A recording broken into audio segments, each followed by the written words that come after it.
దేవుడికి ప్రతిరూపం వైద్యులని అంటారు. ఈ రోజుల్లో కొంతమంది వల్ల వైద్యులకు చెడ్డ పేరు వస్తుంది. కానీ ఒక్కసారి ఈ వీడియో చూడండి, ఆ వైద్యునికి చేతులెత్తి మొక్కాలి అనిపిస్తుంది. శ్రీకాకుళం జిల్లా కంచిలి మండలంలో ఒక వ్యక్తికి అకస్మాత్తుగా గుండెపోటు వచ్చింది. శాంతినగర్ కాలనీలో ఉండే ఒక హాస్పిటల్ కు ఆ వ్యక్తిని చావు బతుకుల మధ్య తీసుకొచ్చారు.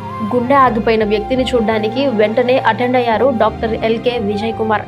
తక్షణమే పేషెంట్ కు సిపిఆర్ చేసి వెంటనే తన చేతులతో స్వయంగా ఎత్తుకొని ట్రీట్మెంట్ కోసం తీసుకెళ్లారు. ఈ విజువల్స్ ను మనం చూడొచ్చు.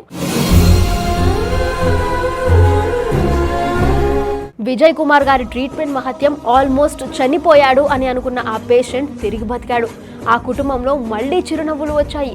ఒక్కసారి చూడండి ఎంత ఆనందంగా ఉన్నారో. గుండెపోటుతో చావు బతుకుల మధ్య హాస్పిటల్కు వచ్చిన వ్యక్తికి మరుజన్మను ప్రసాదించి ఆ వైద్యుడు ఆ కుటుంబానికి దేవుడయ్యాడు.